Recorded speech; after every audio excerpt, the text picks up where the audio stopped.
Hello students, আজকে আমরা পড়ব অ্যাডজেক্টিভ ফ্রেজ। অ্যাডজেক্টিভ ফ্রেজ মানে কি? অ্যাডজেক্টিভ ফ্রেজ হচ্ছে যে ফ্রেজ অ্যাডজেক্টিভ মতোই কি করে কাজ করে।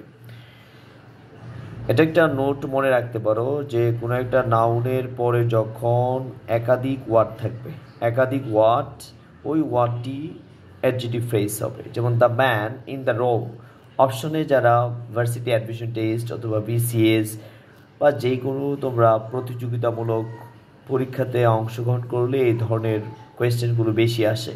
সো আমরা যখন দ্য ম্যান পাবো ইন দ্য রুম, ওইখানে অপশনে থাকতে পারে প্রাপোজিশনাল ফ্রেজ। তো খেয়াল করবা যখন নাউনের পরে এই ধরনের ওয়ার্ড থাকবে বা ফ্রেজ থাকবে কতগুলো ওয়ার্ড নিয়ে, তখন এটা অ্যাডজেক্টিভ ফ্রেজ হবে।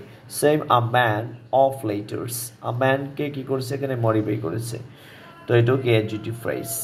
এই ধরনের অ্যাডজেক্টিভ ফ্রেজের কয়েকটা আমরা গঠন দেখতে পারি। গঠন এক নাম্বার হচ্ছে প্রাপোজিশন প্লাস নাউন থাকছে, গঠনটা হতে পারে বা নাউনের পরে প্রেজেন্ট পার্টিসিপল এরপরে একটা প্রাপোজিশন থাকতে পারে, এই যে প্রাপোজিশনটা থাকতে পারে।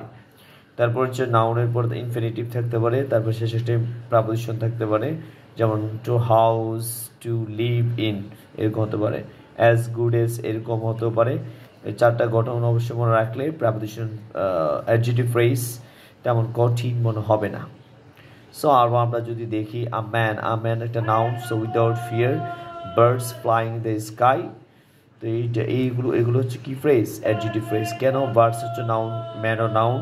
তো ছোট্ট এই নোটটা তোমাদের কাজে দিবে, এই নোটটা কাজে দিবে যে একটা নাউন সেকশনকে যখন এই জায়গায় একাধিক ওয়ার্ড থাকলে এই ওয়ার্ডগুলো অ্যাডজেক্টিভ ফ্রেজের অর্থ দিবে। Clear concept? আমরা ইনশাল্লাহ পরবর্তীতে আরেকটা সেশন নিয়ে আলোচনা করব।